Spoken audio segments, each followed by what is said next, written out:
Joe. Know all there is to know, from masterpieces to deep fried tacos. And if the movie sucks, you might hear them say, there's no telling where the guys will take you. Get ready for a spoiler. Won't say it twice, cause we already warned you. Better watch out, it's gonna ruin the plot. Real spoilers. Real spoilers.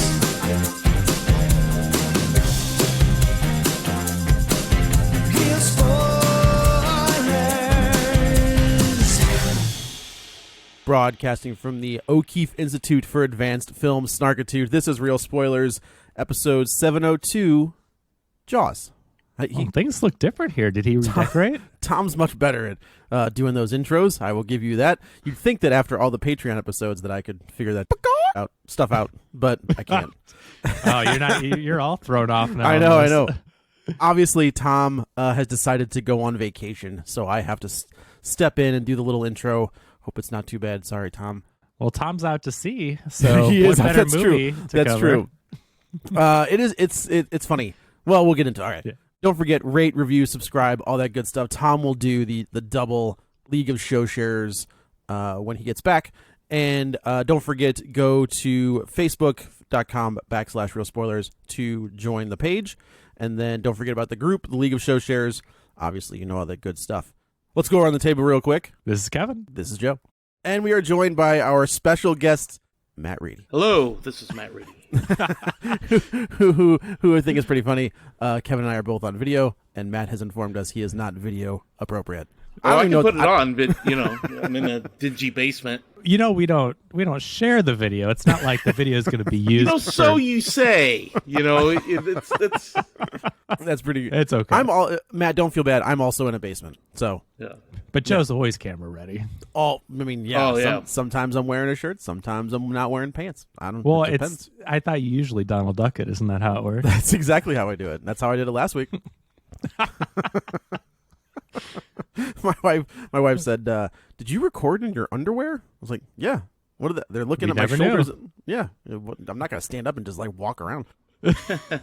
So there wasn't really a lot coming out this week. One thing that I don't think we've ever covered on this show is like the original summer blockbuster, and I think it's probably one of it's one of my top 5 favorite movies of all time. I think it's pretty well revered all over. And we decided to do Jaws. Yay! Yay! But who better to bring onto the show That than is exactly right. Our newfound resident Jaws expert, Who knew? Matt Reedy.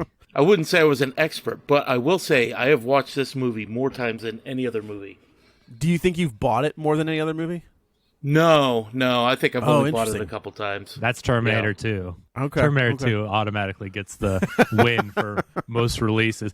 Now on DVD. Now on Superbit DVD. No. I just mean like how many times have you bought it? Oh, right? Like, yeah. I've bought Back to the Future the most. Oh, you know. No. I just presumed everybody has bought T2. I mean, T2 has the most releases, I swear, of home video. Remember? No. Like DVD, Superbit DVD, Blu-ray special edition. I think Army of Darkness has like the record. I mean, they were putting out. I think because different companies were getting the rights to it, they just kept putting them out over and over. There's a lot. I know that. I mean, I have the Boomstick edition signed by Bruce Campbell. I've got a DVD, another DVD of it. I think I have a VHS of it. And then There was the ones that I had was like the one that looked like it was in a paper bag. Yeah, that's the Boomstick edition. Yeah. I think I had Bruce sign that one. Back to the Jaws DVD. One thing I found funny, I saw I think at Walmart. It was a Jaws DVD box set of movies 2 through 4. Not all of them, just 2 through 4. That's a Joe special right there. That's Psycho right, 2 that's through 4, Jaws 2 through 4. Okay, now wait a second. Psycho 2 through 4 are good movies. I know it sounds crazy. It shouldn't make sense, but 1 through 4 are really good movies. But I've never seen the other Jaws. I presume those are good movies also, right? You would be wrong. Oh. You've never seen any of the other ones? No. 2 isn't bad. Like 2 is basically just a retread of 1. Yeah. 3 is bonkers. And then I saw that one. I saw that one in the theater when it was in 3D. Oh, Jaws 3D. Yeah. And it With was Dennis Quaid. It's really bad, really bad. Have you ever seen Jaws 19 or whatever that is? Oh, you mean like from Back to the Future too? Yeah. That's Jaws 3 has Dennis Quaid and Leah Thompson. Okay. Yeah, I think. And Louis Gossett Jr. And Louis Gossett Jr. Yeah, and then Jaws 4 is Mario Van Peebles. Yeah, Michael Caine. Yeah, Michael Caine. That's right. That's his summer house. That's how he bought that. That's right. That's right. I know we're not talking about the sequels, and I don't think we ever will probably on this show. Never say never, but Misbegotten sequels could work. It could work. Yeah. So my question is, please tell me the plot line just real quick. Are they children of Bruce? Like, how do they connect to these movies? So 2 is we're back with the Brodies, and they're back on the island. Somehow the mayor from part 1 is still the mayor in part 2. I don't know how that guy got reelected. Right. But kind of undermines the whole thing, but okay. Very much so. And I think it is almost just a retread of 1. Well, it's more like they think Brody's crazy. They think, they don't believe him. He's just, shell-shocked and thinks everything is a shark. Until it really is a shark. Because, nobody on that island lived through the attack where a shark killed numerous people. 4 people, 5 people. Jaws 3 is kind of Jaws 3 is a shark gets trapped at SeaWorld and then dies. But it's one of Brody's sons works at SeaWorld. Yeah, Dennis Quaid plays the oldest Brody child. Grown up, and he's working at SeaWorld. A little bit of a flash forward there. A little bit, yeah. And then, so the shark dies at SeaWorld, and the mother of said shark comes back for revenge on the people at SeaWorld. I think that's right. Okay. And then Jaws 4 is Helen Brody. Jaws 4 is straight up like the shark is after the Brodies because it's bonkers. It's like the shark is literally following them and picking them off one by one. The youngest Brody child ends up becoming a cop on Amity and is killed by a shark. On Christmas, by the way, it's in the winter. The shark is nice. They have to go somewhere warm because Amity's not warm at Christmas, so they're like in the Bahamas, and the shark follows them to the Bahamas. Way, yes, yes. Okay, I think everything I have said. I want to watch all of these sequels now. I will say there are 2. There is one called. I almost think Universal scrubbed it completely from like 1981, called Great White. It's like an Italian movie. That is like they used footage from Jaws. Oh, and without the rights to it. If you can find it, I think it's called Great White. But yeah, the premise of Jaws 4 is that this shark is straight up after the Brodies, and kills Mike, and then it kills. I guess that's it. But it goes after the oldest. Lance Guest, I think, plays, which is just. I mean, look, I don't want to say anybody's a downgrade from anybody. But when you have a young Dennis Quaid playing the oldest Brody, and then in the next movie it's Lance Guest, it's like, well, maybe Dennis Quaid got too famous. He's like, I'm not coming back for Jaws 4. Are you crazy? But no, I think the series is off the rails from 2, but it's worth your time. They're all bad, but 4 is fun just from the idea that it's completely bonkers. I mean, it just makes no sense. No, none whatsoever. Well, so before we get into the plot of this film and start discussing it more in depth, I'm curious. I'm thinking that Joe and I had a different experience with this film than Matt did just because of our ages. And I'm kind of curious to hear, Matt, surrounding the release of this film and your experience with the first time you saw it, if you have any stories from then. I think when it came out, what was it, 76? 5? 75. Okay, yeah. Obviously, I was too young to, at that time I was like 4. So I didn't see it until it came on television. And boy, I tell you what, I couldn't get enough of it, though. And I don't think I saw 2 in the theater either. I think I also saw that on television. 3 was the first one I saw in the theater. But ever since I saw that first one, boy, anytime it was on, I'd watch it. And I still do that. Anytime it's on, I'm like, hey, Jaws is on. Yeah. Do you remember how long it took for a movie at that time, especially with how big this one was, before they would put that on television? It seemed, well, okay, also you have to understand back at then, this is before you guys' time, they would re-release movies in the theater. Oh, you know what I mean? Like, Star Wars would come out, and then right before Empire Strikes Back came out, Star Wars would go back in the theater. Disney movies used to pop up in the theater because there was no home video. Yeah. So Jaws would do that. It would go, come back when it was a slow time or whatever like that. I just remember it was just such a big deal. And we had there was a Jaws game. We used to have that over at my grandma's house. It was like this plastic shark, and his jaws hinged open with a rubber band, and it's full of stuff. And you gotta take with a hook. You have to take little things out one by one. Oh my God, I want the that jaws so shut. bad. Yeah. Wow. Was there an NES game? I remember that. Oh, was yeah. there a video game? Oh, yeah. I saw it yesterday. There was a game convention in town, and I looked at the Jaws game with the instruction manual, and I thought about it, and then I thought, How much was it? This game probably sucks. Oh, how much were they asking? That one it wasn't too bad because it didn't have the case or the box for it, so it was probably like $60. It's crazy that like I had all that stuff. Oh, yeah, we all had all the stuff that's worth. I had a Friday hundreds I had the Sure. Friday the 13th video game for the Nintendo with a purple and pink Jason. Yeah, I had it. Now Okay. it's sold. Get this, guys. I looked it up. So I'm guessing this is the premiere. I don't know if another channel had it before then. I'm guessing it didn't. This is an article in the New York Times from November 7th, 1979. Jaws played to 80 million on ABC. That's crazy. Oh, yeah. Well, I guess 3 channels, right? Yeah.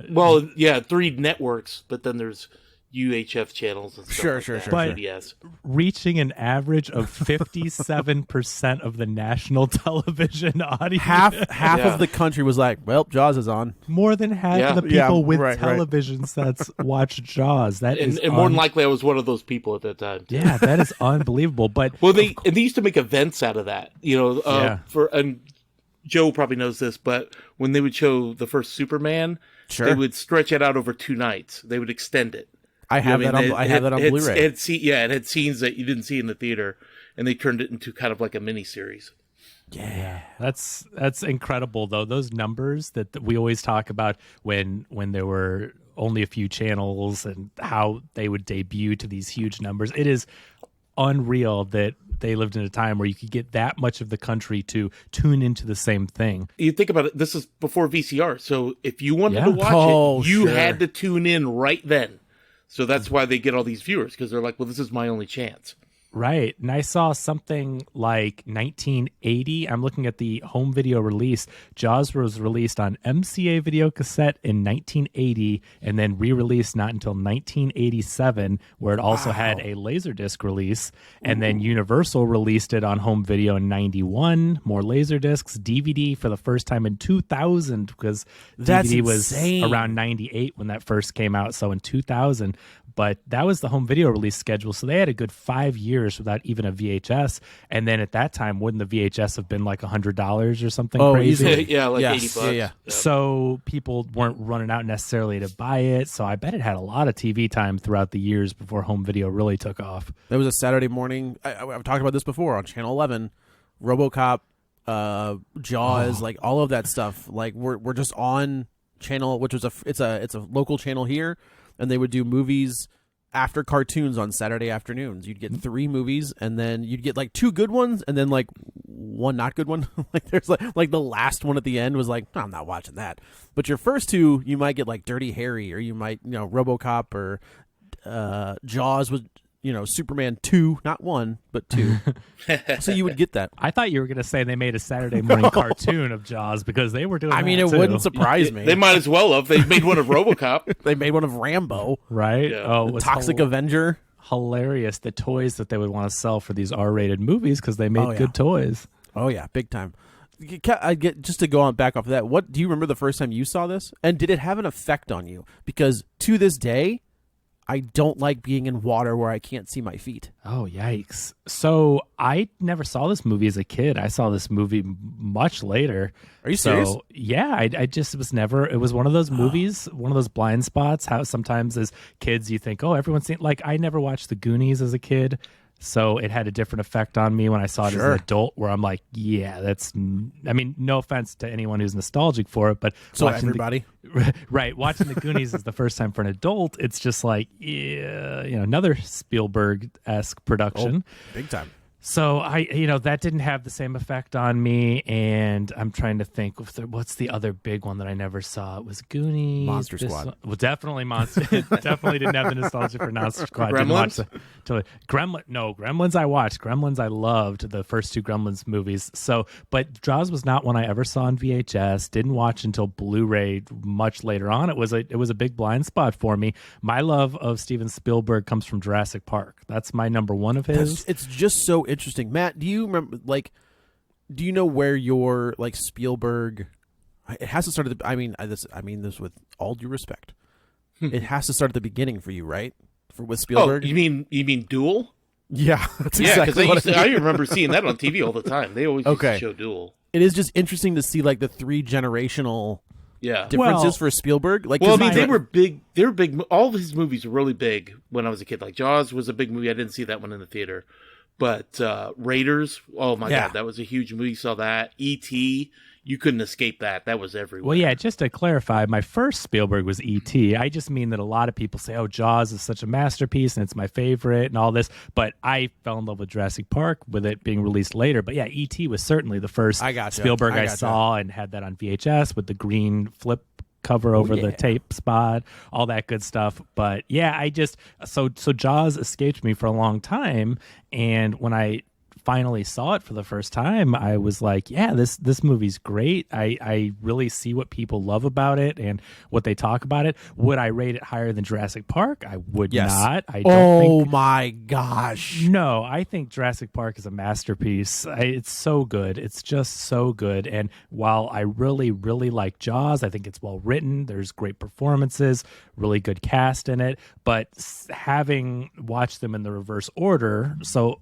again, I think it's hard with nostalgia because Jaws came out and had so much life before Jurassic Park, and people like Matt could watch it on TV over and over, and Joe, you saw it on home video or however you are going to tell us that you saw it, and then you see Jurassic Park and you're like, this is great, but you don't have the built-in nostalgia. So I think it's hard to judge things in retrospect like that. But I'm just saying, having fallen in love with Jurassic Park since I was a kid, going back and watch Jaws, I don't go, oh, this is way better. I mean, it just... They're similar movies as far as being chased by dinosaurs, chased by shark. But, oh my gosh, just the complexities of what they have to do. Not that this one isn't impressive, and we'll get into some of the underwater photography and such, but the complexities, the scale and scope of Jurassic Park and the animatronics, instead of just one shark that would hardly work. Look at all the dinosaurs they had to build and the Stan Winston Put those dinosaurs puppets. in salt water and let's see if they work. Well, they put one in a ton of water and it hardly worked. But I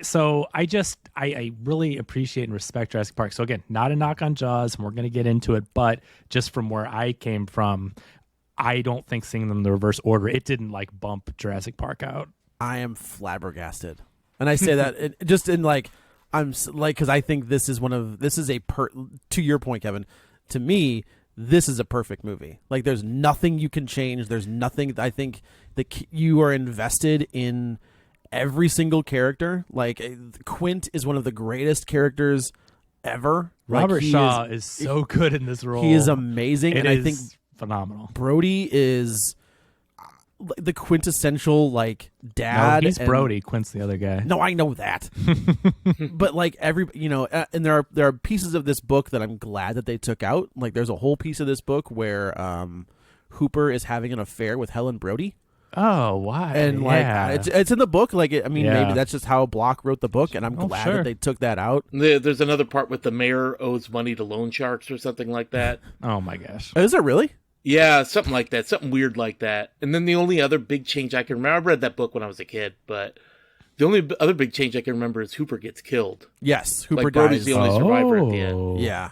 Okay, that's interesting. How for the movie, when he's in the shark cage, he gets bitten in half. That's interesting. So for the movie, they tried to put a little bit of a bow on it there, and Hooper is such a good character. Dreyfuss so great, is hilarious in the role. He adds such a fun element to things that are going on in these serious situations. He's got such a snark, but the snark is I'm smarter than you and you're a moron, but you still are kind of but when he's talking to the mayor, and the mayor's we're gonna do it, that whole scene where At the sign? They're standing outside at the sign. In front of the billboard. Where he's just like, I don't know why we're having this discussion, and he's just laughing at the mayor. He's like, this is on you, man. Like, I'm out of here. But he is, right? Like, the mayor is yes. dumb, so I don't take it in a way where some characters think they're smarter or whatever. It's like, no, he is. The mayor is not smart and selfish and obviously doing all this for the wrong reasons. And yeah, I agree. I love the way that Dreyfuss plays it. It is a really fun role. So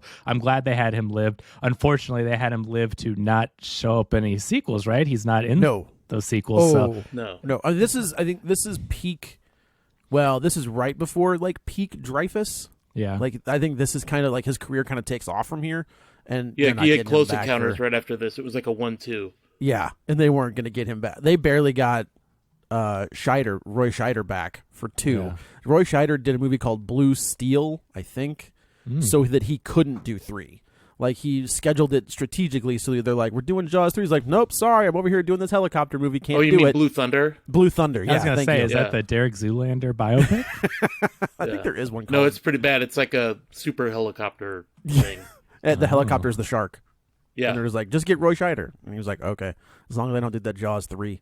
I do think that the casting. Oh, it's so good. The casting is so good in this movie. It really is. Those 3, the Hooper, Brody, and Quint, are phenomenal, and their moments together they share.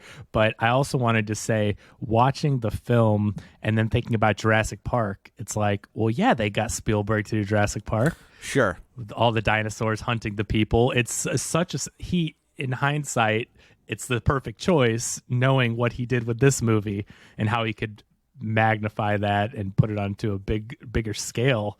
So we've talked about Spielberg definitely has a look to his movie, and maybe not as much anymore, but he, for a long time, you could look at a movie and just the way he moves the camera and the way like scenes look like, oh, this is a Spielberg movie. And you know what it is too, though? You know what I think you have to give credit to?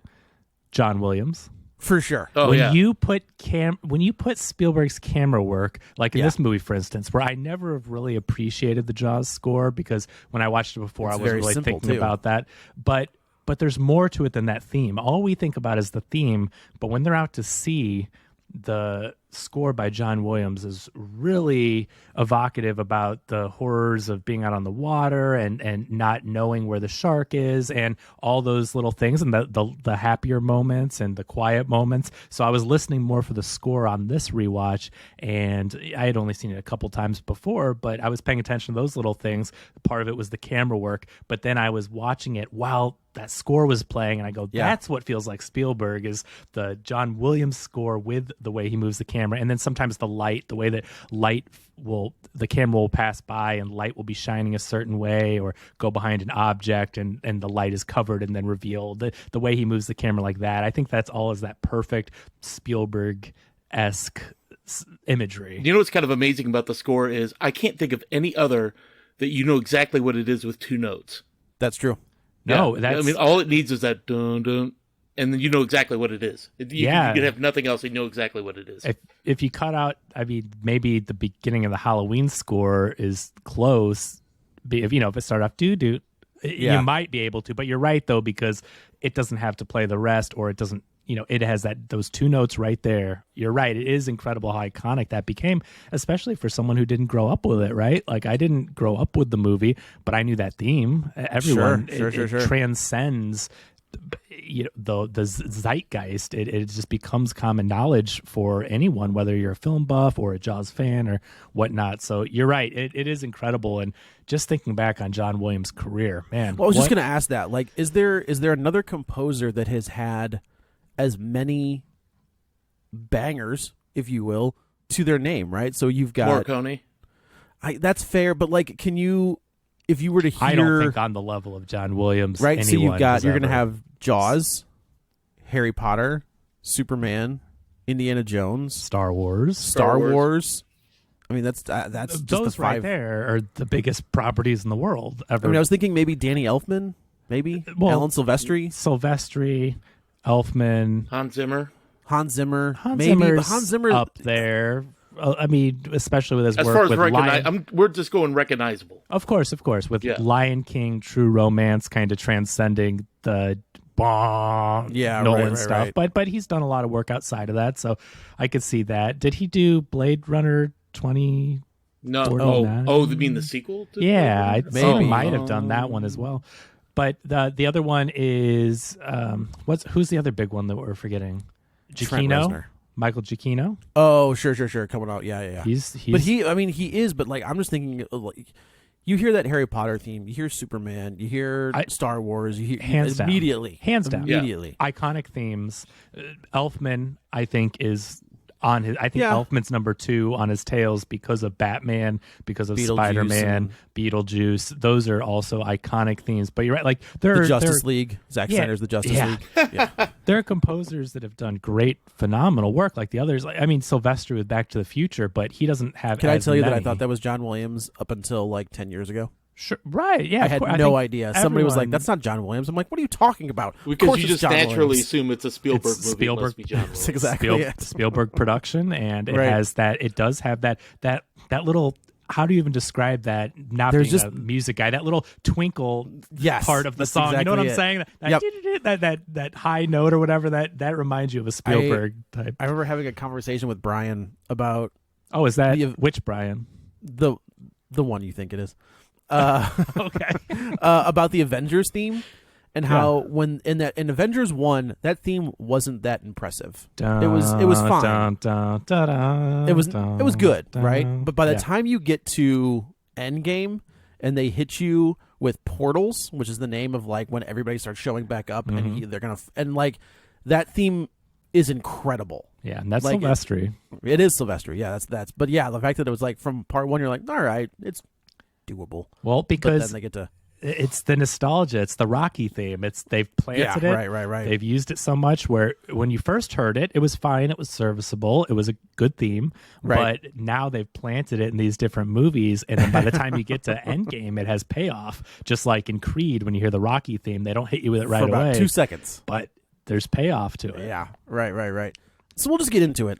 This one opens up on a party on the beach, and we've got 2 drunk teenagers or 20-year-olds, and they decide to go skinny dipping. And poor buddy can't keep up because the girl he's going to go skinny dipping with apparently is not as drunk as he is. Lucky guy though. Yeah, that's very true. I guess. Yeah, right. He didn't get lucky, but he lucked out. In the great scheme of things, he came out okay. So our character jumps into the water, and this is one of those scenes that I think is totally iconic and terrifying. The way we see, we see the shot from under the water. Do we get the theme here? Do we get beats of it? Either way, think so. It opens with the theme in the credits. I don't know if we use it here. Okay, so she's pulled under the water, right? Like her head blops under the water. She pops up, and I don't know if this was on purpose, like if they didn't tell her that they were going to pull her, or if she does this on purpose. Legitimately scared. The way she's breathing, like trying to like gulp for breath, and then like it's terrifying. The look on her face is terrifying. She is scared out of her mind. Good actor. Well, she's not. That's the whole thing, right? She's not an actor. She was like man. Oh, shark victim! Wow, she was a shark victim. She was an actor. Yeah, this was a documentary. Yeah, now this really method acting to the next level. Right. Jared Leto wishes he had that kind of dedication. Yes, that's exactly it. She was not. I think she was an actor, but she was like into. I don't remember. There's the documentary. His name is Bruce, I think is the name of the documentary. It goes way into detail. There's something else in her backstory about being in the water. But she does a good job, certainly. Terrifying. You're right. It is absolutely terrifying. The kind of bait and switch of, oh, she's under, and then wait, she's back up, but like she's gulping for air and she's freaking out, and then of course she goes back under and she does not come back up. We are introduced to the Brodies, Helen and Mr. Brody. Adrian Brody is in this movie. I don't know if you guys knew that or not. Sheriff Brody. Sheriff Brody. And there's something about the way that they are filmed together that they both have fantastic chemistry. Like you feel like this is a married couple moving to this island for the first time. There's actually, on with Gorley and Rust, with Paul Rust and Matt Gorley, they cover this, and they want to know the backstory as to like why Brody came to Amity. Like, does he have some crazy backstory where he he shot and killed a kid, and he had to get out of New York, so he moved to Amity to get away from police life. And this is Police Chief Martin Brody, just Martin so we're Brody, clear. Correct, yes. So he gets a phone. I love the fact that there are 2 phones in this house. One phone is the police phone. The other phone on top is like the house phone. They actually had a sheriff line installed, which I think is fantastic. Like that's so 70s. It's smart. It's very smart. Where he picks up the other phone, there's nobody there, and so we go out to the dunes, I guess, and we find the body of this girl. And I like that guy just playing in the sand, like distraught. I thought he did a pretty good job in the foreground. That's the guy from the beginning. Deputy. Yeah, the deputy. The deputy or the guy that found her. It wasn't that the deputy. He was blowing the whistle. Her. Yeah, he was blowing the whistle, and then he kind of falls to his knees. Oh, sure. That's I right. like the way that Spielberg shoots him in the foreground, where Brody is in the background, and how he is kind of shell shocked, I guess that you would say, by what he's seen. That's a good way to put it. Yeah. And Brody is in the background, just like, oh my god, and runs to the body. And then so they take it to the corner. And Brody's with the guy that passed out. The guy. Yeah, he's kind of busted his balls, too. He said something at least I called you. At least I called you. And Brody's like, yeah. Thanks, man. Go. Cool. So they take the body to the corner, and we don't really see anything with the body yet. You see a hand with like crabs. Do you see the hand, or do you see the hand at the coroner's office? No, you see it on the beach. That's but it's right. covered That's in right. crabs. With the crabs, the dead hand and the net and the pale skin. It's a really creepy imagery. Yeah, that's right. The coroner ends up saying it's a shark attack, and that's Brody's like, okay, like he goes to the sheriff, or he goes to the mayor, who is just great. Yeah, you love to hate him, right? Well, he's the best. certainly. He's the best possible actor to play. The mayor of this town. Murray Hamilton is great. He's the so performance wonderful. is great as this smarmy politician who obviously cares about nothing else than making the businesses happy and eventually getting reelected. Right. All he somehow cares about, he does in part 2. Don't know how that happens, but that's a thing. Another thing great small. about him is that blazer with the anchors on it. Oh, perfect. It's so great. I always think of that Bruce Campbell played this character in Cloudy with a Chance of Meatballs. Oh, yeah. Oh, sure. It's he was the mayor. Yeah, he's the mayor that wants to keep the town open for tourism or whatnot when things are raining from the sky, and he wants to use it as a way to draw people in, which is a little bit different, but he wants to use this town as getting all these food items rained in on him, and even though it could be dangerous and they're trying to figure out what's going on, he's bringing people in. And I love that it's that parody, and of course Bruce Campbell. That's really funny. Yeah, Bruce Campbell, if they ever, God help us if they ever remake this, Bruce Campbell would be a great mayor. It was perfect casting. He did a great job with the voicing for Cloudy. So I would love that, because when I watch this role, what's that? Don't touch this movie. Don't Well, I think there are certain movies that as I'm looking at my DVD wall, please don't ever. There's really no need for it. Yeah, we're talking worst case scenario. Hypothetically, if they remade it, he would be great. But they don't need to. No. But Brody is a big city cop, right? We are led to believe New York. He's from New York. So he doesn't have. I'm not going to say he doesn't have a small town mind. Does that make sense? Like he doesn't get what they do in these small towns where everyone knows each other and is depending on the stuff for they have summer season, which is where the businesses are going to make all their money. Yes. And he doesn't understand putting anything else above, as you should, the police work. He shouldn't put things above that, but the mayor is all thinking about, oh, well, I know that I'm just going to throw out, whatever, Phil at this restaurant and this person at the hotel, and he's thinking about all these little town connections. Well, and in the mayor's defense, right? Like, he is thinking about the town. If we close these beaches and we tell everybody there was a shark attack, our summer season is effed. We're not going to get, everybody's going to be out of money. So in the first one, you're kind of like, maybe, maybe. He's thinking about the town, as in he's not totally doing it for selfish reasons, except for when we get getting to the second reelected and such. I mean, it's still selfish, but yes, he is trying to make sure that the whole town doesn't shut down and businesses aren't out of money and all that. But he's doing it at the expense of human life. And clearly ignoring the signs because he gets the coroner to say it wasn't a shark attack, it was a propeller. I hate that scene. I love that scene because the coroner is such a scumbag. Right. He's like, I didn't say that. And you're just like, what? Yes, you did. It's so infuriating because the mayor got to him, got him to change his mind, where Brody is like, you told me it was, and he's like, I'm mistaken. No, you weren't mistaken. It's so smarmy and so gross that they would do that, and just to keep the beaches open. And so the mayor does that multiple times. After the first time, okay, he wants to write it off. Let's not panic. It's a one-off thing. Okay, maybe. But after the Kittner boy dies, that's inexcusable. And I feel so bad for the mom, or for Brody, really, because Brody wanted to shut it down. It's not his fault. But when Mrs. Kittner comes up to him and smacks him and says all that, it's like, he's not smack the mayor. Scene. It's not him. They're pointing the finger at the new guy and the cop who didn't shut it down, but he had no choice. It is a great representation of politics. Yeah. Right? Like the mayor says, do it. It backfires. They're like, well, the sheriff didn't do what he was supposed to do. And so it's a great look at, maybe not small politics in general, or even just work, right? Like how many times have your boss has told you to do something and you're just like, that's not a good idea. And then it's not a good idea. And then they come back to you.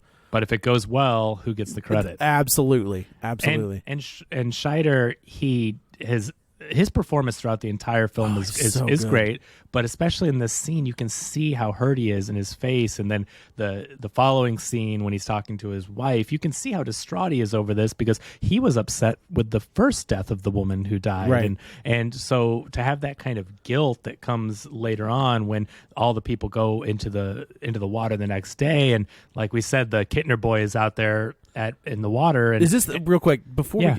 Does the scene with him going over, with Brody going through the shark book, and then Helen coming in and talking to him, is that after the Kittner boys attacked, or is that before? I think that's the scene that Matt would be able to tell you.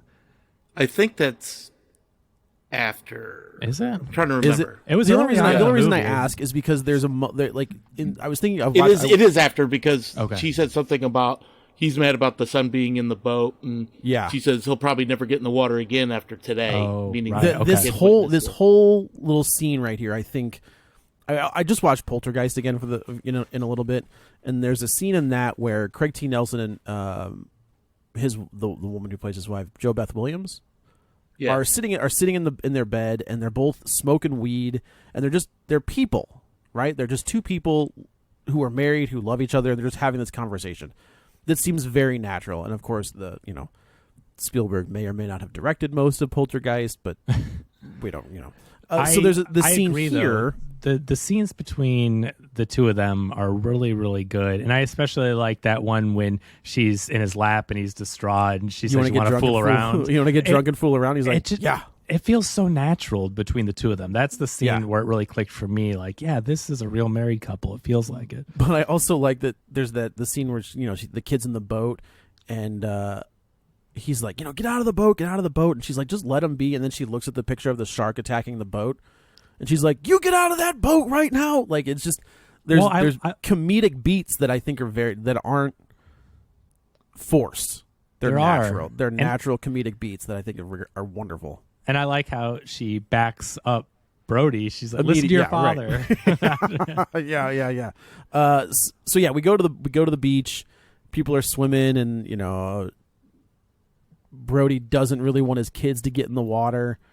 And then the Kittner boy, I think this is a good interaction where he's like, "Can I just go out for a little bit longer?" And she's like, "Put some sunscreen on your face and go." And the kid runs out with the bright yellow flotation device. Gets out in the water. Also, I'm just kind of curious as to how far out are these kids going? Right, because you get the underwater scenes where it shows them they're all treading water. And if how it's deep supposed is to be that from water? the shark's point of view, look at the size of the shark.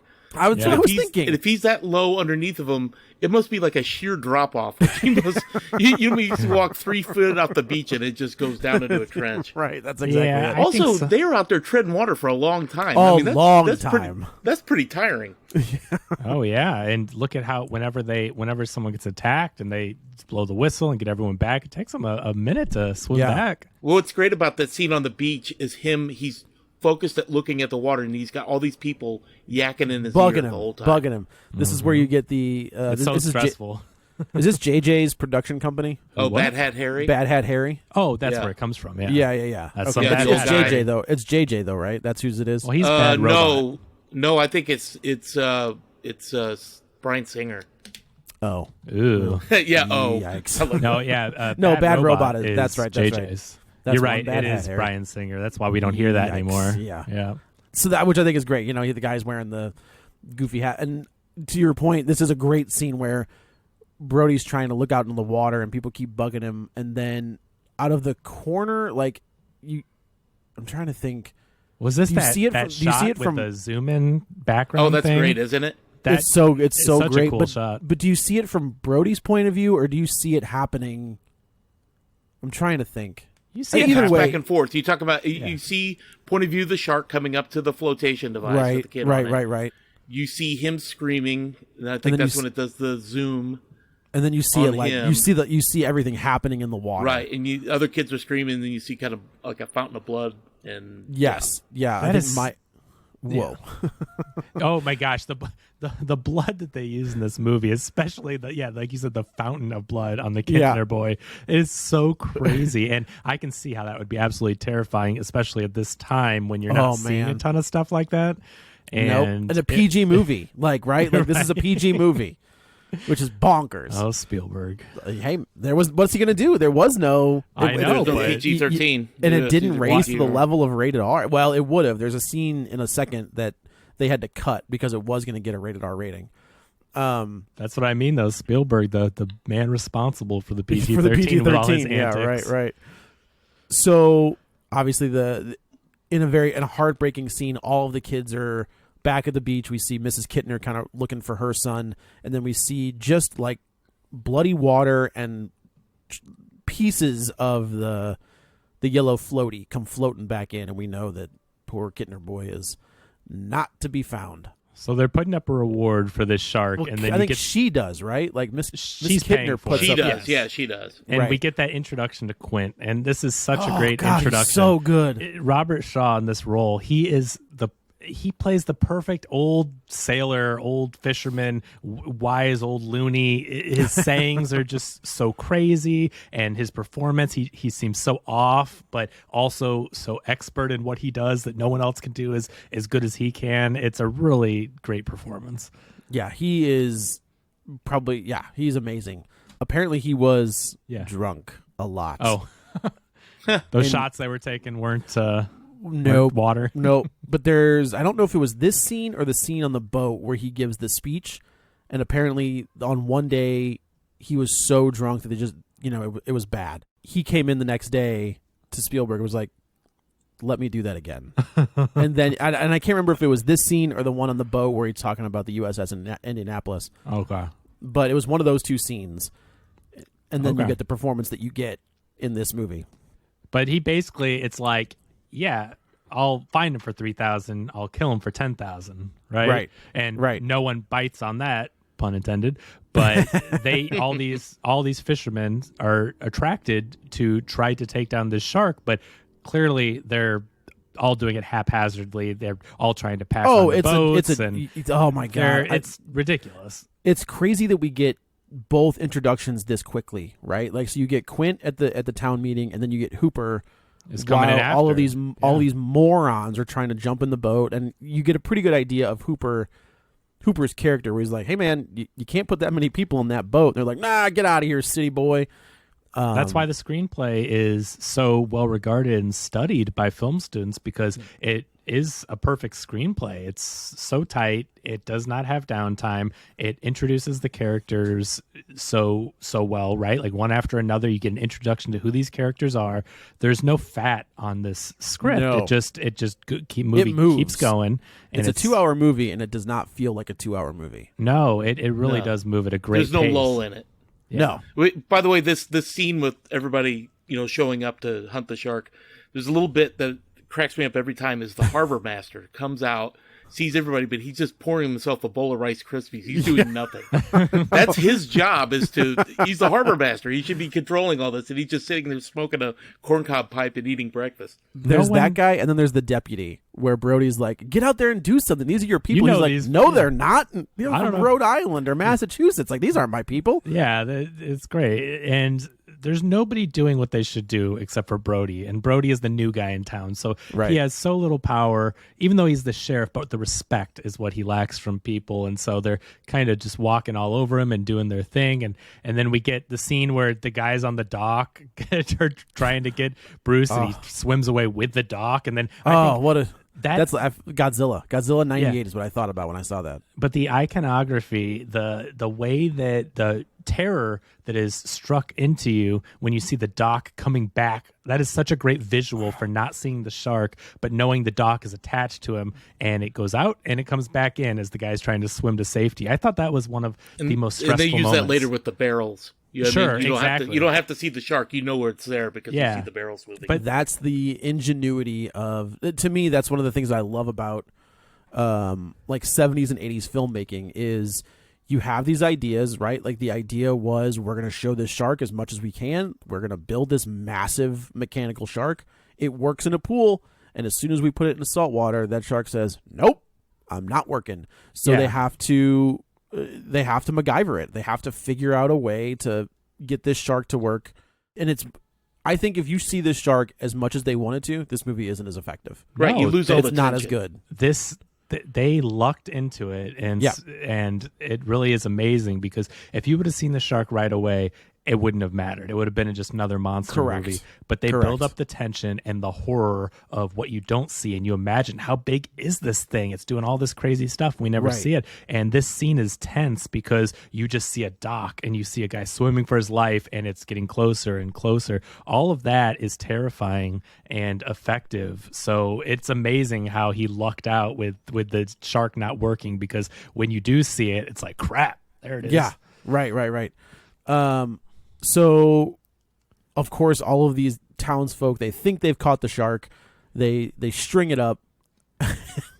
It's one of my I use this to this day when they're asking what kind of shark it is, and Hooper's like, "Oh, it's a tiger shark," and the guy turns around and goes, "A what?" Like I love that. It's such a great 2-second bit that is just fantastic. And they want to cut it open. Basically, Hooper and Brody want to cut this shark open.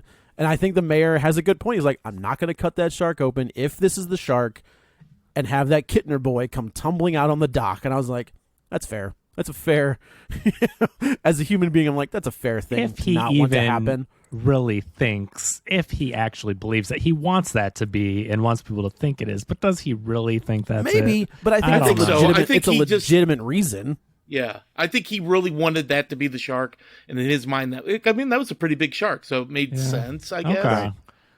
Okay. We find out that it's not the shark. No. Brody has Hooper over for dinner, and they go cut the shark open. Hooper's a marine biologist from Ocean Institute. Oceanographic Institute. Okay, so he's the expert that Brody has called in to study these things. So he's a great character because he gets the science part of it right. He knows the animals. He knows the ocean. He does have some sailing experience, so he can at least help out with the boat later. And he's a really good character Brody is obviously great, and he wants to go kill this shark, but he doesn't have the skills. And we didn't mention he's afraid of water. He's terrified of water. So he's not exactly the perfect person to go, even though he wants to kill the shark. So you get a really good team up here of a scientist who understands the water, the sheriff who wants to protect people and kill the shark, and then eventually we'll get to Quint, who is an expert hunter. And he's a wackadoo. Well, that part, Yes. So they realize that the shark is not the right one. They find hunks of fish. They find license plates. That scene, you're like, oh, even though you can't smell it, the way You that know it Dreyfuss smells awful. performs it as he's trying to cut right. It reminded me of cutting open the Tauntaun in Empire. Very similar. The way he Very cut, similar, I'm thinking yeah. like, oh, is there some kind of homage here? Either way, but Maybe. I mean, that would make sense, right? he cuts it open, and you just see his reaction. And when the when the water and the foamy water spills out, and he goes, ugh, like, I don't know, I smelt it somehow, and it was really a great performance to put you there. Like, this is gross, Right. So they go out. He's a night. They think that the Jaws is a night hunter. So they go out where they think he's going to be. They end up finding an abandoned boat, and Hooper decides, in his infinite wisdom, to go into the water at night. I was like, That's Ben Gardner's boat. It's Ben Gardner's boat, who is a character I think we see early in the movie.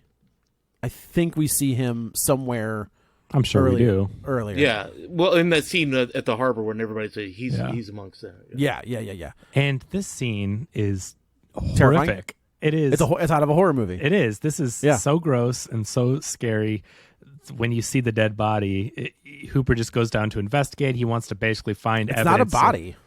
Oh. Well, yeah, his head's sticking out of the hole. I always think of this as just the head. Oh, his body's in there. I don't think it's just the head. That's true. That's true. It's a great scare. He's going down to examine the bite marks, and he ends up finding a tooth, which he loses when he gets scared. But he's just going to. He needs to start taping things to his hands because every time he gets scared, he drops something. But good lord. Yeah. But that's the thing, right? He's a scientist. He's not a hunter. He's not a. Right. He's a researcher. He doesn't deal in these.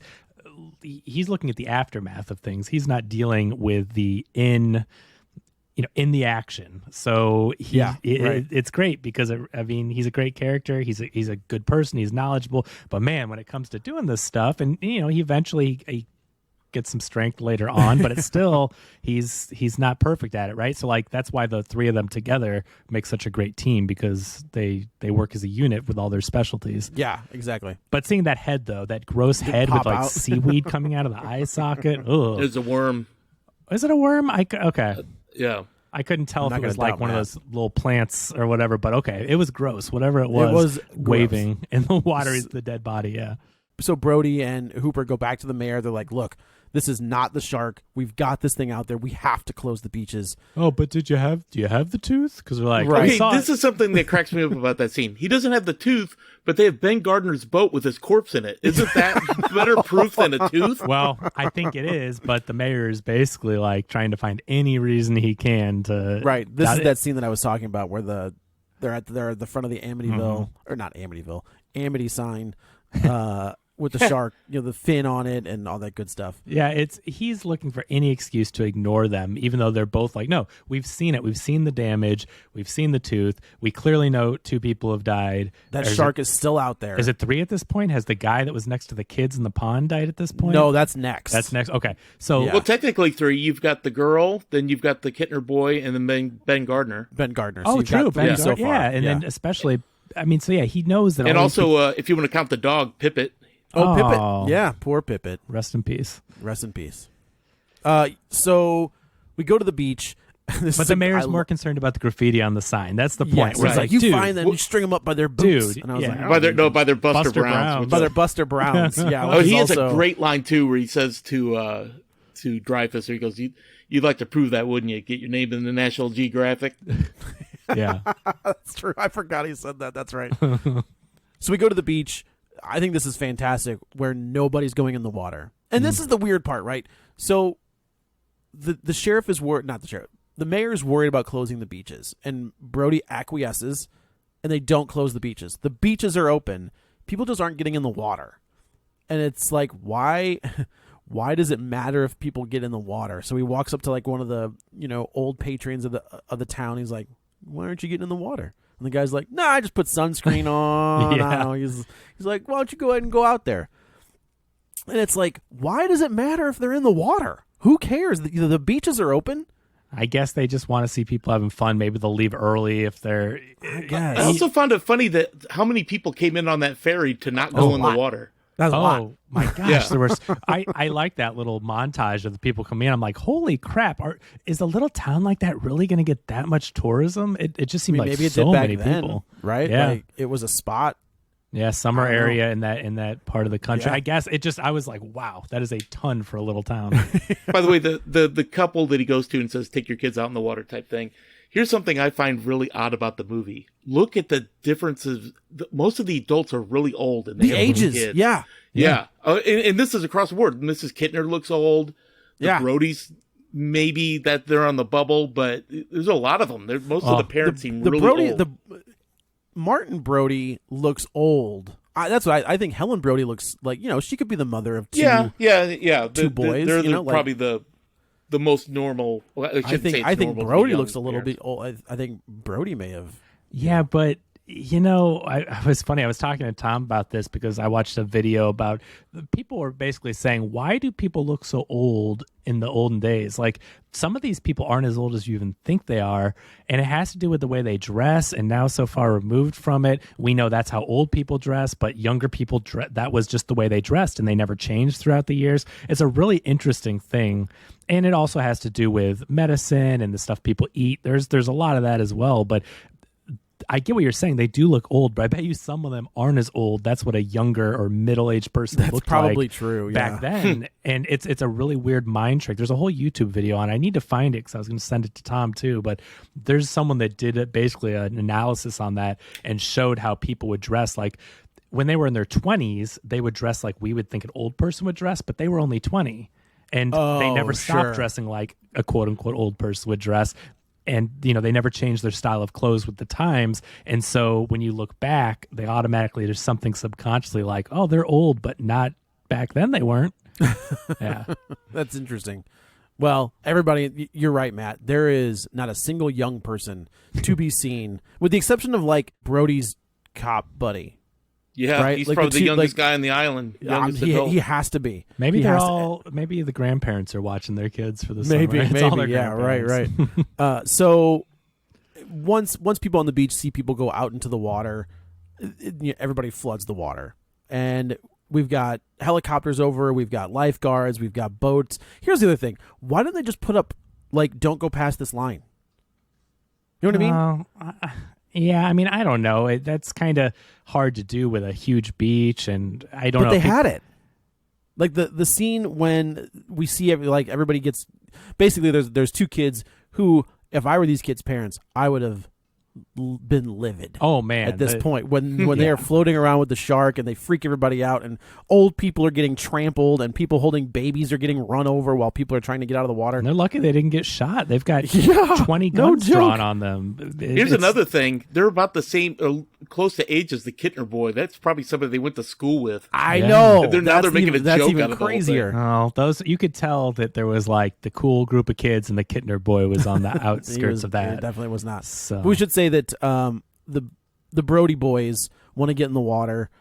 I guess the youngest one doesn't, which I think is that's a really good head fake where you think the youngest is in the boat as well, but we just see him later like playing in the sand. Brody kind of I think it's Mike. I think Michael is the oldest. Mm-hmm. Says, "Hey, can you you're going to take the boat? That's fine. Can you go to the pond?" He's like, "Man, the pond is for old people." And he was like, "Can you just do your old man a favor?" I love that line. That's a great line. And they go into the pond, and of course, Brody unknowingly has just kind of put his son in the path of the shark. We see another fin. Yeah, after everything has kind of calmed down, there's a girl painting on the side, and she sees this fin going into the pond, and of course, Michael is in the pond. This is the scene that they had to cut because they would have got an R rating. Oh. When the shark hits the guy in the boat, there's a whole, I think it's either on the Blu-ray or maybe in that documentary, where they were going to show the guy like halfway up out of the water and just blood splurting out of his mouth as Jaws was like pulling him underwater. And they had to cut the whole scene. Like they had to, you get what you get in the movie. They had to recut it, but there was like I think what you get is really effective. And with I'm the going to leg tell you, dropping off. Yeah. Yeah. Well, even right before then, one of the best shots for me is it's kind of an aerial. You're looking down on him. He's on the, in the water edge of the boat, and you could barely see the shark coming with the mouth open. Yes. That is really scary looking. Yeah, it's the jaws is almost like rotated onto his side. Yeah, and he takes a chomp out of this guy in the boat, and you see the guy's leg kind of just float to the bottom of the boat. And I do like that when they pull. It's interesting because Jaws gets his little snack, and then he takes off. He's like, "I'm good." Yeah, I mean the shock on Michael's face because the shark's coming right for him, but he's already eaten, so he goes past him. He's been fed, but he was so close to being killed. I would be in shock too if that thing swam past me. But I do like that when they're pulling Michael out of the water, they make sure to show you that Michael has both of his legs. No, that is the great. You're right. Yeah. That camera angle that they start with his arms and pan down to his legs. Right. Is such. I was like, oh, that's slick. Purposeful, great shot because you're thinking, oh my god, did he get bit? Don't worry, the kid is okay. So we go to the hospital, and Michael's okay. He's just in shock. He gets to watch TV, so that's good. Yeah. And also his mom's going to bring him his toy cars and coffee ice cream. Yeah. Oh, it's coffee flavor. I thought he wanted coffee. That's what I thought he wanted too. He wanted coffee flavored ice cream. You want ice cream? Okay, Coffee. okay. Oh, okay, I get it. Okay. That makes more sense. I thought he did say, I want, he's like, coffee? Got it. Yeah, that was so weird. Okay, thank you. I used to love that. That was my favorite flavor as a kid, coffee ice cream. Are you serious? Before I drank coffee, I loved that flavor. Yeah. Here's what's funny. I don't like coffee, but I do like coffee flavored ice cream.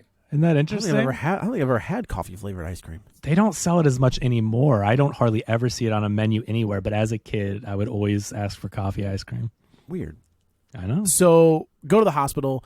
Man, this is where the mayor finally acquiesces and is like, if I were Brody, I'd have knocked him out. Oh yeah, he almost got his own family killed. Brody has so much composure in this moment where he's like, sign it. Yeah, he brings the paper. Sign the paper. Sign this thing. You're yeah. going to give Quint the $10,000. He's like, well, I don't know. And even the fact that the mayor still is like, I don't know. He's like stroking his face. He's like, what do we do? Blah, blah, blah. He's like, sign it. Yeah, he's sign not the paper. Asking. Brody is telling him. He's still being a weasel because he says, my kids were on that beach too. You know, trying to I'm a victim too. I'm a victim of yourself. Yes, that's a great point, man. What better commentary is there on politics today than it's not real until it affects me. I'm going to sign all these anti-whatever bills. You fill in the blank. It doesn't matter. But then, all of a sudden, when it affects my kids or whatever it is, okay, or my family, I support this now. When it's a different story voted altogether. Against it 20 times, it's such a. This is 1975, even when it was released. Maybe this was 2 years earlier when it was written or whatever, and it still holds true today. Of the it doesn't seem real until it affects me, and that's scary. That was the one thing I wanted to say. You know that the screenwriter's in this movie. No, where? He plays the guy that runs the paper.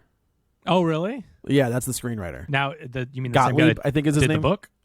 No. The screenwriter for Jaws, for the movie. Well, he the wrote author the of the book screenplay is too. in the movie too. No, I think that's Peter Gottlieb? Benchley wrote the book and the screenplay. Co-wrote the screenplay. Okay, so it's the co-writer. Okay. Gottlieb is like the guy who runs the paper. Who is Benchley in the movie, Matt? I don't know. I don't remember. I know he's in it, but he's I in can't there somewhere. remember Okay. Yeah. So they go to Quint, and this is just like this reintroduction of Quint. Yeah, I think is just fantastic. That is haunted shark museum. With the bones everywhere. It's so the way it's filmed in and out of the mouths of these shark skulls, great. And he's pulling like the shark teeth like out of the jaws, out boiling of them, boiling water, right. Which by the way in real life would melt because most shark bones are made of cartilage. Oh, if you tried to funny. boil it, it would just make a mess out of it. Okay, interesting. Now, I noticed he has some huge jaws hanging up where I was like, whoa, he's got some really big ones. I guess maybe this is the 15-footer he talks about, maybe? Oh, it could be, yeah. Because it was even bigger. It was huge, and I know that Bruce is ginormous, but I was just impressed with the jaw size of the one you see at the entrance or wherever, the big one they shoot through. It's like, wow, okay, this is the guy. It's a big one. So he agrees to do it, and he kind of agrees to let Hooper and Brody go with him. He doesn't really want them to go, but he doesn't have a choice. He realizes that the only way to get this money is to let them go with him. This is Brody's mission or whatever. And it is now. He's like, I'm going to end this now. I do like where he kind of calls Quint a city boy, and he's like, I don't need this blue collar working bullshit from this guy. Like I think that's when you get the three of them together. And they're all on the same page, right? And they're not antagonizing each other, and they're just with each other. I think it's like when they're singing that song and they finally get on the same page. But like even when they're on the boat and they're Quint is yelling at Hooper to do things on the boat, and Hooper's not being his normal snark, but he's with Quint and he's doing everything. Well, it's really fun. I think once they get to the boat, it's so good. Yeah, it's great on the boat, but they're also at odds. Each one is not doing something right. So you've got Brody is scared has no idea what he's doing. Yeah, he can't sail. He's scared of water, and he's telling him to do stuff, and he's not doing it right. Then Hooper wants to do his science stuff, and Quint's like, what are you? I told you, steer the boat, do this, do that. And he's trying to do all his scientific stuff. And so they're all kind of at odds and not doing something right. But it does eventually click. And then you get to the part where Quint tells the story, and then it's so good. They all start singing, and you're like, okay, these guys are a team now. There's a bunch of mini parts on this boat that I think are fantastic. The first one is, why don't you come down here and chum some of this?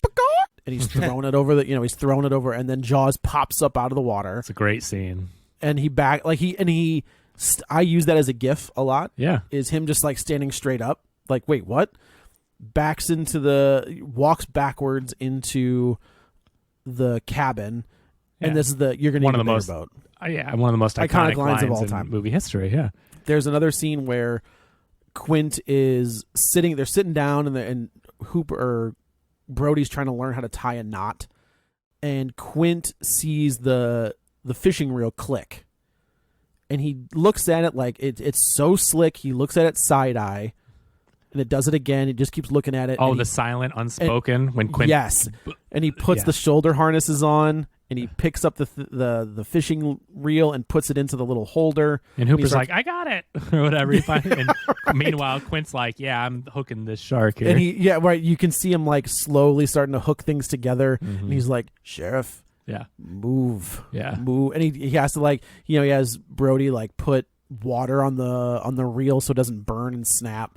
Don't drown me over here. It's so many good so lines, and the interactions between them. I love that where he's just like, all right, get behind me. He's telling him what to do. He's trying to direct him, and I love the unspokenness, but then I also love the teamwork here, and it's such a tense moment because you're like, oh my god, does he have it? And they're doubting him, right? He has it, but they're doubting Quint, and they're like, that can't be a shark, and it goes under the boat, and you're like, oh man, does he really have it? And then eventually when the line snaps, he's like, you think a small shark just got through this line here? Yeah, right.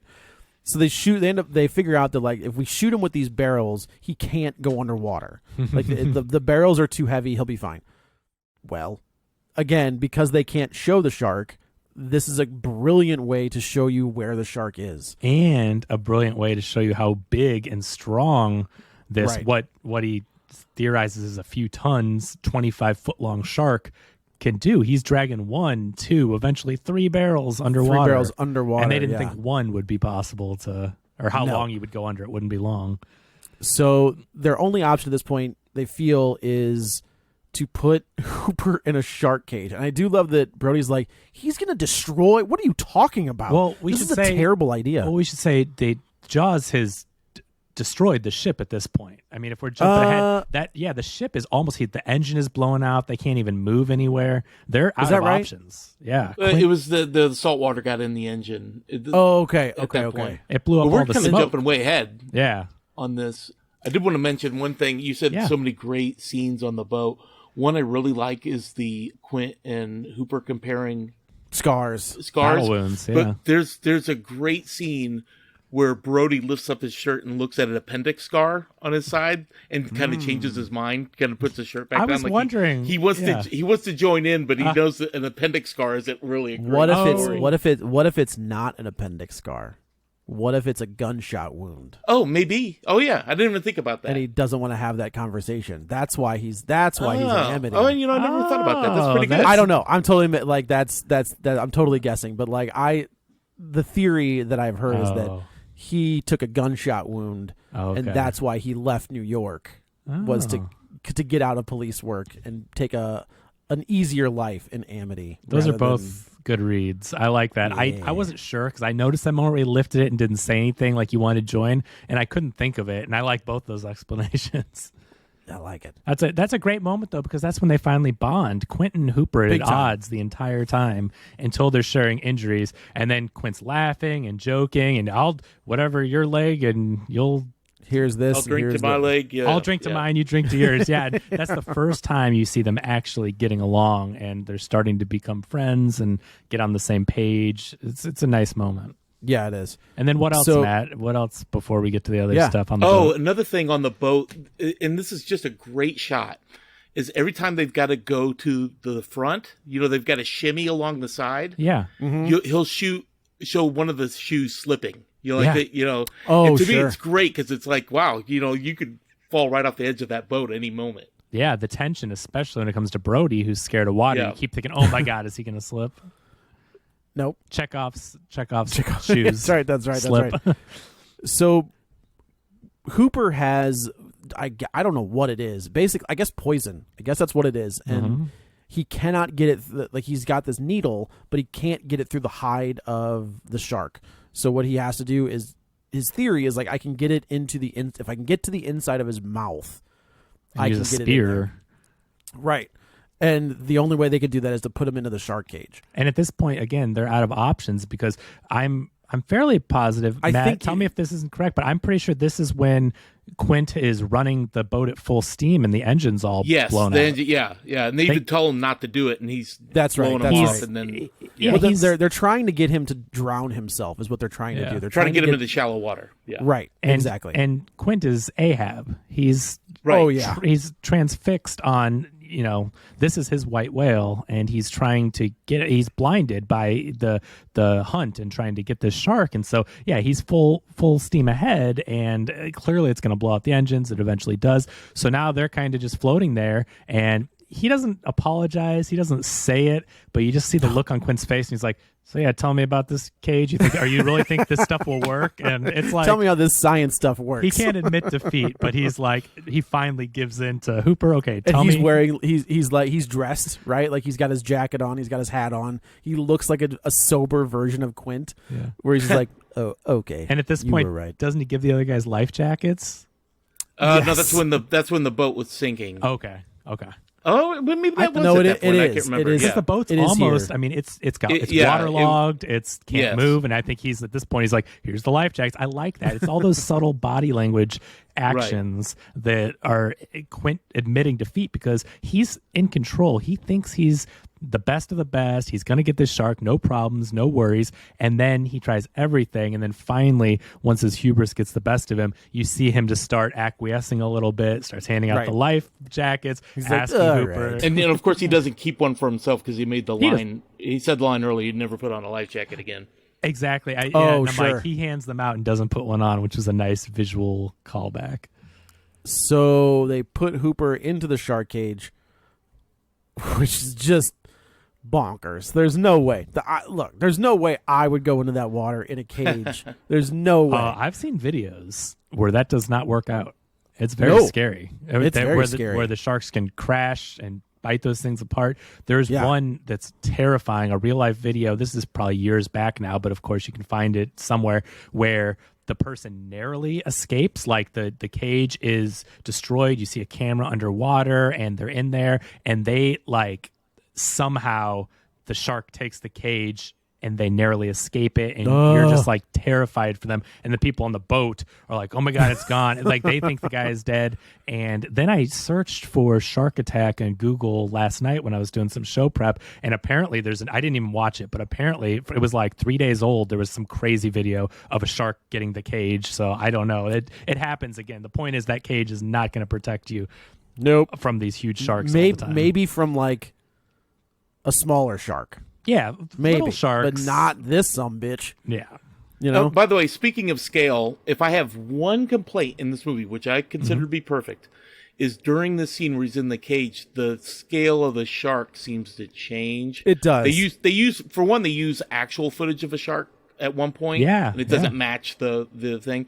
And then when it gets caught on the top of the cage, it's before you can see it's almost the length of the entire boat. And then when it's on top of the cage, it seems a little bit smaller, but that minor quibble. I agree. When you see this is kind of our first good look at Bruce and how big it is when Hooper's in this cage and he sees it coming, and Bruce attacks the cage, and it's this massive, and it's tearing it apart, and it looks like a monster, right? Like, it looks like a monster shark. And then, to your point, Matt, they use real footage of a shark getting stuck in the and it's very effective. It gives you an idea of, like, it looks like Bruce is tearing the cage apart, but it is significantly smaller when because it is, like I said, it's real footage of a shark getting stuck in that cage, and thrashing and spinning and trying to get out, but it is significantly smaller. I do appreciate the real footage, and I know at the end of the movie it looks like a married couple is the one that got the footage. It was two really? people with the same last name. They said shark photography or underwater photography by so and so. I couldn't find the name again real quick, but I appreciate them working that in, because I do think that helped with the realism that you weren't always seeing a mechanical shark. So even if the scale was a little off, I think in the moment it's so terrifying, and the way that they cut it was still really effective. So I get that it doesn't ruin the experience or anything. I was looking up, the world's largest recorded great white shark was 20 feet. So being 25 feet, that's actually pretty close to realistic. It's not like 25 feet is so far outside the realm of being a ridiculous monster. Like there was a 20-foot one they found, 20 feet in length, and can weigh up to 5,000 pounds. And Quint says he's got 3 tons on him, which is 6,000 pounds. So like that wasn't even far off from. That's a big old shark. They're man. huge. That's terrifying. That's terrifying. And then that's not even the biggest shark. The biggest shark is the megalodon, which is what the Meg is based on. That's not real though. Yes. It's still alive. Times, not now. Yeah. But it's real. Okay. It was a real thing. Estimates suggest it grew to be between 15 and 18 meters. 3 feet in a meter, and we just said 20 was the biggest great white shark. 3 times the size of what Jaws is supposed to be. Was a real prehistoric shark. Nope. I mean, that's like a literal whale, like whale. We talk about like human beings are like the top of the food chain. No, we're not. What? Oh, I mean, that's not even close. That's the interesting discussion, and I think we touched upon it in our review of Nope last week. Is it's like, what gives humans the rights to say they lay claim to this land and this water? If you put a human with a cheetah, with a tiger, with a lion, with a shark, we're not. We're smarter. We're able to hide from these things, to protect ourselves, build cages, right? So we're smarter. But when it comes to just power and no prep time. If you just put not wits against each other, but just the physical, I mean, no way. No. Yeah. What was the DiCaprio movie with the bear? The Revenant. The Revenant. The Revenant. There's a prime example. Buddy. Bears or another one. You're right. I mean, it's luckily we've got the brain power to be 7 to 8 billion strong on Earth and be able to survive well enough against these things. Because if it came to nature, no way. Nope. This is the scene I always forget as to how the shark gets onto the boat. Well, they've is it just sink? It's just sinking. It's already sinking, and it just kind of leaps up onto the back and then makes the boat tilt. That's right. And that's they've right. And of course, 3 times at this point with 3 barrels. And even you can see Hooper is like stabbing him when he's in the cage. Like Brody's shooting him from above. Shooting him. There's nothing that is working. And the thing is just huge. He's a machine. That's why the Terminator is basically Jaws. He's just this unstoppable killing machine. That's right. So unfortunately, this is where we lose Quint in what is just like one of the most not even heartbreaking, but just it's slow. Like, come on. It's slow, right? Quint is sliding down the boat. Jaws is on the boat, and Quint is like using his feet to like try to kick him off, and he misses once, and that's all it takes. And his foot goes into Jaws' mouth and chomps down, and swallows him up to his midsection, and then and then chomps down even more, and the blood coming out of his mouth when he chops his midsection. The sound effect of like the crunch. This is where I can't believe it's not R. This part where they did leave in the fact that this was they're like with the guy in the boat. They're like, no, take that part out, but you can leave this part of Quint getting chewed up in. That's fine. Which is obvious. Quint does get a couple good licks in. Yeah. This is where he grabs the machete that he had left on the side of the boat earlier, and he's kind of stabbing at Bruce a little, and then for whatever good that did. Chekhov's machete. That's right. Should have got him in the eye. That probably would have. That's what I'm saying. Go for the eyeballs. Yep. That just reminds me of that good scene when he's talking about all you see is his beady little eyes and like a doll's eye. You know what it reminded me of? Such Halloween. A good speech. What's that? Oh yeah, that the speech about Loomis gives a speech about he didn't have a child's eyes, he had the devil's eyes. So Brody is now on his own, and we know, of course, talk about Chekhov's air tank. Well, that's good. That's a smart setup. That's a smart setup. When he's just got these air tanks for diving, and he says, "Oh, be careful, they'll explode," and that gives Brody the idea later on. So it's a really smart setup. That's what we talk about in Nope, which I won't spoil it, but there's things set up very smartly in Nope. Yeah, that's a good screenplay when you're not winking at the camera, but you're introducing things organically, and they pay off. There's a reason Nope and Jaws are in the same conversation. Well, there's a lot of people saying, oh, it's like Jaws. Right. So this point, too, we have to remember that Hooper, they think he's dead because they didn't see him come up from the shark cage, but Hooper's kind of hiding behind a reef somewhere. Smart. What are you gonna get do? yourself in a spot where that giant shark can't get in. The boat is sinking. Only the crow's nest is basically above water. Which is just a brilliant shot. Quint has now been killed. Is gone. So, I do like that when we see Bruce's teeth, like he's got like flesh and like muck like on his teeth still. Yeah. So Brody is laying down. He's got this bare bones rifle, and he knows that this tank is inside the mouth of Bruce. Yeah, he throws so he's just it in waiting. there. He's waiting to get the shot, and I do think it's crazy. I'm like, stop wasting your bullets. Like, what are you shooting at? You're not even trying to hit anything. He's only got so many chances because the boat's about to sink, so he's going to be in water. So he's trying as much as he can. But I love that they give him the kill line. Smile, you son of a. And of course, they give him. By the way, they give him a different one in 2. Oh, they really? do. Yeah, and it's almost it's right, and it's almost the exact same setup. Yeah, it's crazy that 2. The only thing that's different about 2 is Roy Scheider is much more tan. Oh, okay. And he is like Hulk Hogan tan. Oh, it's crazy. It's crazy how tan he is. Well, he got a vacation as part of his package for the movie. That's right. Yeah, so Bruce blows up in it's great. Shark guts everywhere. Spectacular fashion. And the movie kind of ends with Brody. Hooper pops back up and he sees Brody kind of on the crow's. It's not a crow's nest, but it's like the. That's what it is. It is. Yeah. The thing is that what it is? That's what he's on. Yeah. Okay. Mm-hmm. I was thinking it was where Quint was like shooting the arrow or the. No, You mean on the bow? Okay. No, yeah. You're right. Yeah, no, Crow's he was in the nest crow's nest. That's the only thing left that he was. It was the tallest point of the ship. Yeah. So that's fair. But less is more. I love the unspoken, just the visuals, the nodding, and then Quint. No, that's all they say, and it's just this moment where it's very simple. They're in disbelief. They're all in shock of what happened. They all almost just died. Of course, Quint did, but those two were almost goners, and I thought it was just a very believable moment. But the reunion's very nice, where Brody does not believe that Hooper made it, and what a cool relief and reveal for him. Like, oh my God, someone else actually made it through this. Yeah, and I love that they have to like take 2 of the buoys, tie them to like a piece of the ship, and I mean, I wish I could remember the line where he's just like, just keep kicking. Yeah, like the tide will bring him in, or he goes, what day is it? And he goes, it's Wednesday, and he goes, I think the tide is with us. Yeah, he's like, just keep kicking. And then the movie just ends. I can't believe how they don't wrap. I mean, not saying it's bad, but it's an interesting choice because usually movies tag a little extra something, happy moment, the characters survive, but just them being alive is your moment, because after that credits roll and you just barely see 2 people in the ocean going back in. Right. And you don't know how far when away the credits roll, you see it looking down on the beach, and you could see them. It's real tiny, with them arriving on the beach. That's what I mean. You just barely see 2 people coming in to land. But I wondered if maybe they didn't shoot that, and it's just people stock footage coming in, and that's why they couldn't get as close.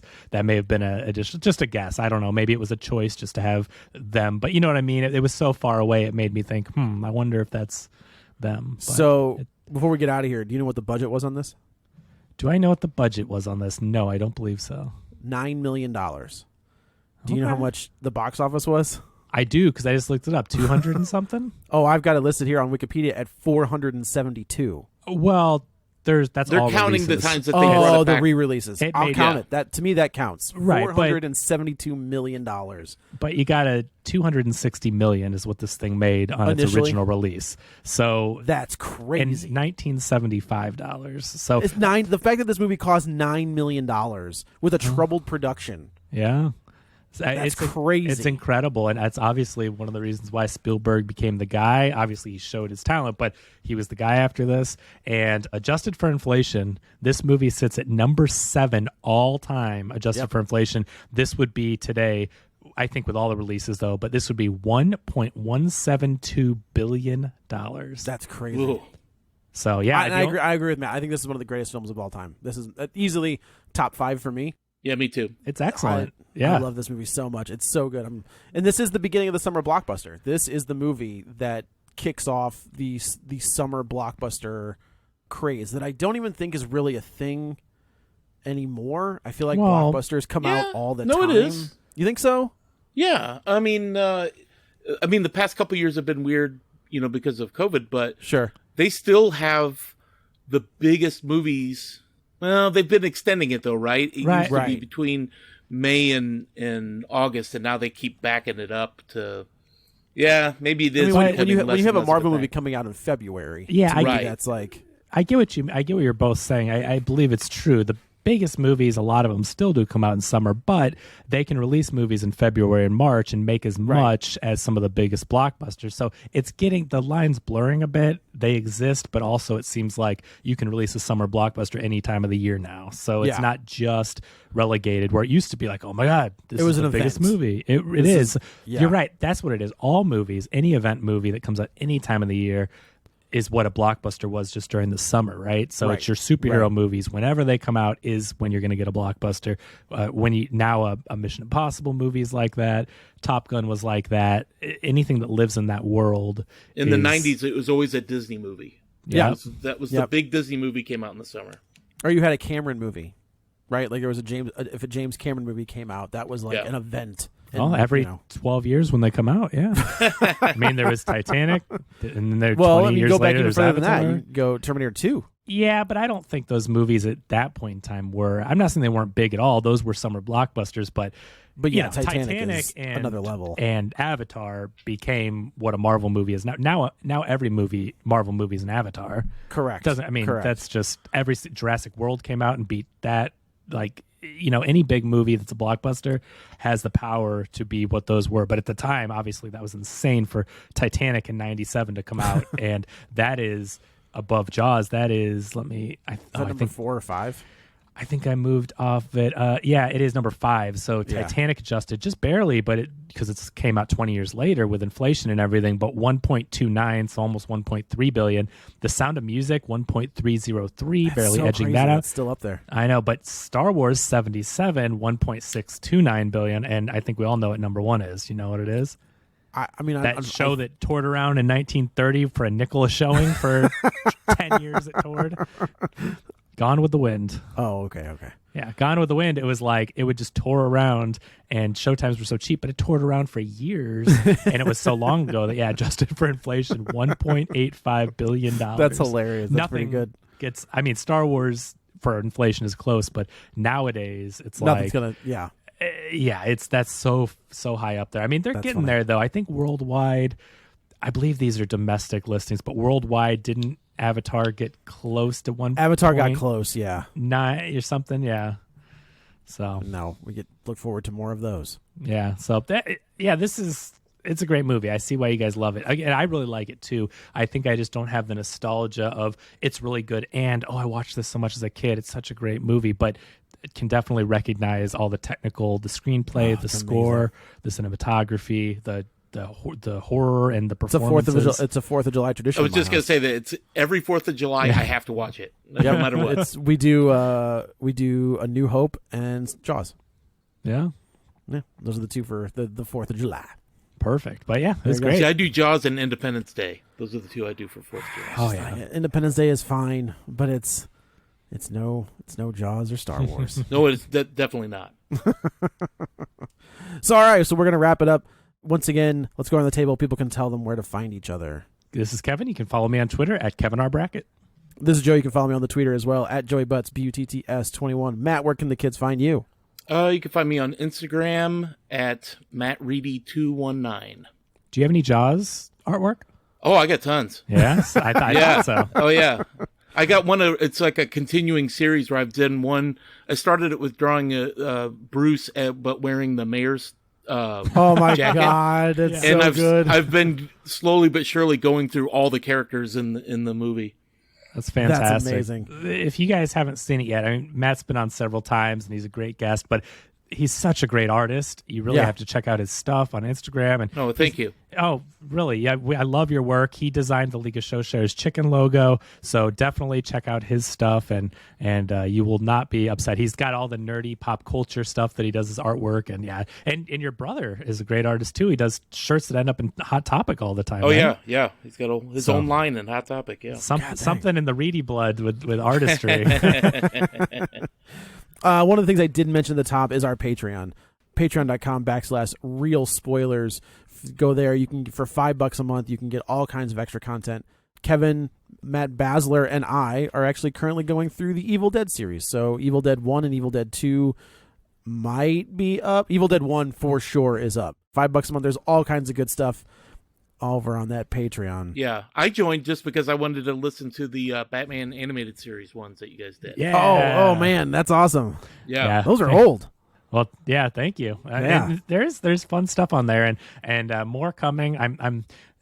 I'll just give a little sneak preview here. We haven't decided on this yet, but I was thinking maybe some of the old Review STL podcasts might end up on the Patreon. Man, Review STL kind of predates Real Spoilers, and we did a bunch of series on there that we used to record before we would do Real Spoilers. Yeah, and so we have holy shite, baseball movies. And we would do like certain types of movies and talk about our favorite ones. And so there may be some. You meet Blake, Steve Matt, Kelly, and Steve. Blake and Matt. Yeah, Matt Black. Okay. It was a different Matty crew. Blackie. Yeah, exactly. Before Dan and Tom would roll in to record, we did it with a different crew of a couple of us. And so anyway, those might make, because I just rediscovered them on old hard drives because they're 10 years old now.